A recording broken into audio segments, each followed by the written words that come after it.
रामपुर गांव में हर साल कहर मचा देने वाली ठंड पड़ती थी। जमीन, दरख्तों और घरों पर बर्फ की मोटी तह जम जाती थी। इंसान तो क्या, कोई जानवर भी इस ठंड से बच नहीं पाते थे। लोग अपने जानवरों को ठंड से बचाने के लिए गांव में मौजूद एक बहुत बड़े शेल्टर में रखते थे, जहां आग का इंतजाम मौजूद था और लोगों के जानवर उस शेल्टर में खून जमा देने वाली ठंड से महफूज रहते थे। और इस शेल्टर का मालिक गाँव का मशहूर आदमी मीठा था, जो कभी अपनी लालच और चालाक हरकतों से बाज नहीं आता था। मीठे, अब शटर में जानवरों की बुकिंग बंद कर दे। लोगों ने अपने कुत्ते, बिल्ले, घोड़े, गधे, गाय, बकरे, छतरे सब बांध दिए। अब अंदर जगह थोड़ी रह गई है, इसलिए अब बुकिंग बंद।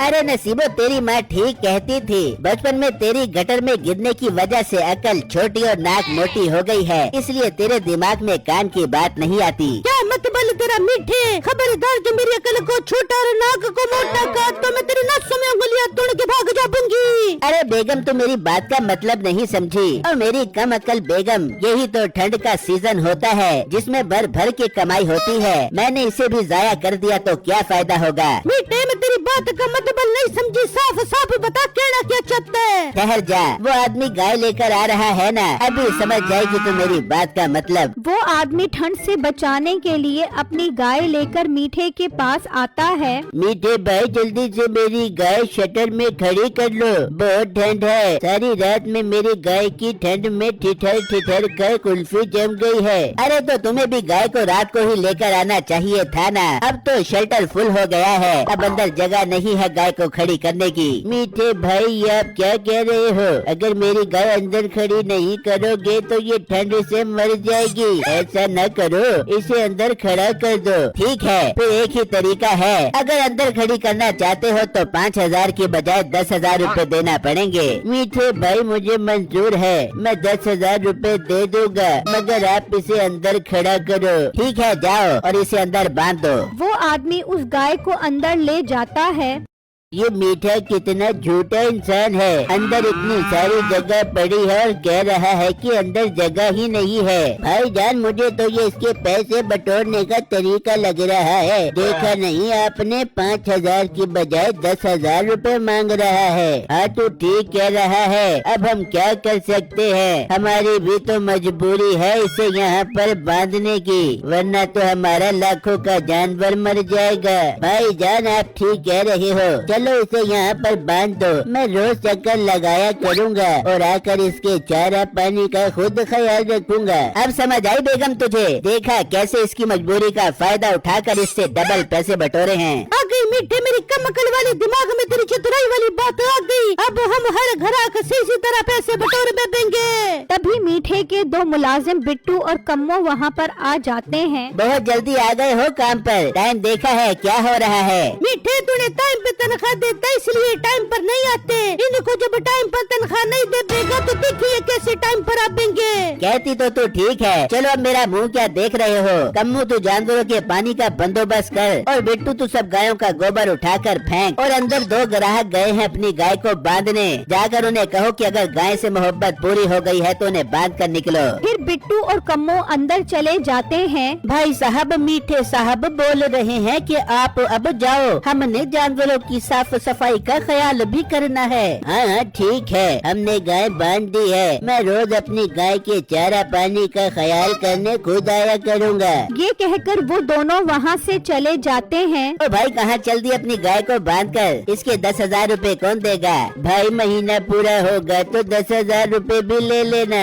यहाँ महीने के बाद वाला काम नहीं, बल्कि ये मीठे का शेल्टर है और मैं पैसे एडवांस में लेता हूँ। ठीक है, मैं कल आऊँगा अपने जानवर को चारा डालने तो पैसे भी लेता आऊँगा। फिर वो दोनों वहाँ से चले जाते हैं। रात होती है तो मीठा अमीर होने का ख्याल सोच रहा होता है। मीठे, इस बार तो तूने कोई बड़ा हाथ मारना है। लोगों के माल मवेशी इस वक्त मेरे पास हैं और मुझे इस मौके का फायदा उठाना चाहिए। मैं कल ही कम्मू और बिट्टू को इस मकसद के लिए इस्तेमाल करता हूँ। फिर अगला दिन होता है। मीठा कम्मू और बिट्टू दोनों को अपने पास बुलाता है। तुम दोनों मेरी बात गौर से सुनो। इस वक्त हमारे शेल्टर में बहुत सारे जानवर खड़े हैं और हमें इस मौके का फायदा उठाना है। तुम दोनों ने हर रात को एक एक जानवर यहाँ से ले जाकर जंगल वाले शेल्टर में खड़ा करना है। मालिक, इस तरह के लोगों का शक हम पर ही जाएगा, क्योंकि इन्होंने तो सारे जानवर हम हमारे पास रखवाए हैं। अगर हम चोरी करेंगे तो वो हमसे ही लेंगे। हमने कोई ठेका नहीं लिया हुआ उनके जानवरों का, हमने तो सिर्फ उनके जानवरों को ठंड से पनाह दी थी, वो हम दे रहे हैं। अब जानवर चोरी हो रहे हैं या नहीं इसमें हमारा कोई लेना देना नहीं। पर मालिक ये बात गलत है, ये लोगों के साथ बहुत बड़ी ज्यादती होगी, हमें ये गलत काम नहीं करना चाहिए। और मोटे लगता है तेरा नौकरी करने का कोई इरादा नहीं है। तू मेरा वीर इस ठंड के मौसम में अपने घर पर ही बैठ, मुझे तुझ जैसे इनकार करने वाले मुलाजमों की जरूरत नहीं है। नहीं मीठे साहब ऐसा मत करें, अगर आप मुझे नौकरी से निकाल देंगे तो मैं अपने घर का गुजारा कैसे करूँगा। आप मुझे जो भी काम कहेंगे मैं करूँगा। तो ठीक है, आज रात से ही जानवरों की शिफ्टिंग का अमल शुरू किया जाए। तभी वो आदमी भी अपनी गाय के लिए चारा ले आता है और सीधा अंदर चला जाता है। मालिक इसके काम देख रहे हो, इजाजत भी नहीं ली और सीधा अंदर चला गया। कोई नहीं, करने दे इसे, इसकी गाय के भी थोड़े दिन रह गए हैं। और हाँ, एक बात का ख्याल रखना, ये रोज चारा डालने आता है, इसलिए इसकी गाय को सबसे आखिर में लेकर जाना है। फिर रात होती है तो बिट्टू और कम्मो एक एक जानवर खोलकर ले जाते हैं और जंगल वाले शेल्टर में पहुंचा देते हैं। इस तरह रोज वो एक एक जानवर ले जाते हैं और मीठे के शेल्टर में आखिर उस आदमी की गाय रह जाती है। फिर अगले दिन जब वो आदमी अपनी गाय को चारा डालने आता है तो परेशान हो जाता है। यार ये क्या, यहाँ तो मेरी गाय के अलावा और कोई जानवर नहीं है, ये सारे जानवर कहाँ चले गए हैं। हालांकि अभी तो ठंड भी बहुत ज्यादा है, फिर लोग अपने जानवर वापस क्यों ले गए हैं। खैर वो आदमी चारा खिलाकर वहाँ से चला जाता है और रात में बिट्टू और कम्मो उसकी भी गाय को जंगल वाले शेल्टर में ले जाते हैं। अगले दिन जब सब गांव वालों को पता चलता है तो वो मीठे के घर के बाहर खड़े हो जाते हैं और मीठे से अपने अपने जानवरों का मुतालबा करते हैं। गाँव वालों अपना मुंह संभाल कर बात करो। एक तो मैं तुम्हारे जानवरों पर रहम खाकर उन्हें शेल्टर में पनाह दे रहा था और ऊपर से तुम मुझ पर ही शक कर रहे हो। जाओ अपना काम करो, मुझे क्या पता तुम्हारे जानवर कौन चोरी करके ले गया है। बेटा मेरे पास एक ही गाय थी जो मैंने तुम्हारे पास ठंड से बचने के लिए रखवाई थी। अब वो चोरी हो गई तो मैं जी कर क्या करूँगा। मैं नुकसान बर्दाश्त नहीं कर सकता। मैं आज रात को ही दरिया में छलांग लगा कर मर जाऊंगा। और बाबा तू दरिया में छलांग लगा कर मर या पंखे से लटक कर मर, मुझे कोई फर्क नहीं पड़ता। तुम्हारे जानवर अब चोरी हो गए हैं, तुम लोग यहाँ से जा सकते हो। इस तरह वहाँ खड़े सब लोग अपनी मजबूरी बताते हैं कि उनके जानवर उनका कुल सरमाया है, मगर मीठे पे इसका कोई असर नहीं होता। उस पर तो बस अमीर होने का जुनून सवार होता है। मगर बिट्टू को उन सब पर बहुत तरस आता है। वो वहाँ से निकलता है और अपने घर आ जाता है और अपनी बेगम से मशवरा करता है। उसे उन 2-3 दिनों में हुआ सारा वाकया बताता है। बिट्टू ये आपने क्या किया?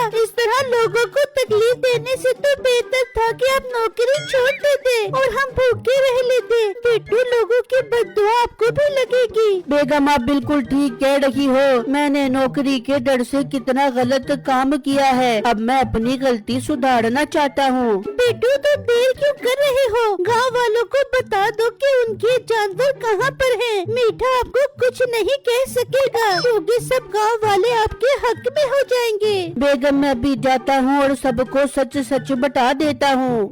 बिट्टू घर से निकलता है। अभी थोड़ा आगे ही आता है कि उसे वही बुजुर्ग मिलता है। बाबा जी आप कहाँ जा रहे हो? बेटा मेरी गाय चोरी हो गई है, अब मैंने जी कर क्या करना, मैं खुदकुशी करने जा रहा हूँ। बाबा जी आपको खुदकुशी करने की जरूरत नहीं है, मुझे पता है आपके और गांव वालों के जानवर कहाँ पर हैं। आप बस सब गांव वालों को लेकर रात में जंगल आ जाना, वहीं पर सबके जानवर हैं और मीठे ने ही चोरी करवा कर वहाँ पर रखवाए हैं। अरे बेटा तुमने तो मुझे जीने की नई उम्मीद दे दी है, मैं रात को ही सब गांव वालों को लेकर वहाँ पहुँच जाऊँगा। वहाँ मीठा और नसीबो बहुत खुश होते हैं। अरे बेगम मजा आ गया, अब सारे जानवर हमारे हैं, अब हम और ज्यादा अमीर हो गए हैं। ओ कम्मू ये बिट्टू कहाँ चला गया है? हमने आज रात को जंगल में जाकर सारे जानवरों का सौदा भी करना है। मालिक पता नहीं वो कहाँ चला गया है, आज रात को आप और मैं ही जंगल में जाकर सारे जानवरों का सौदा कर देंगे। फिर जब रात होती है तो सब गांव वाले जंगल में इकट्ठे होते हैं। उन सबको उनके जानवर वापस मिल जाते हैं और इतनी देर में मीठा और कम्मू भी वहाँ पर पहुँचते हैं। वो सब गांव वालों को वहाँ देखकर डर जाते हैं। आओ मीठे आओ, हम तुम्हारा इंतजार कर रहे थे।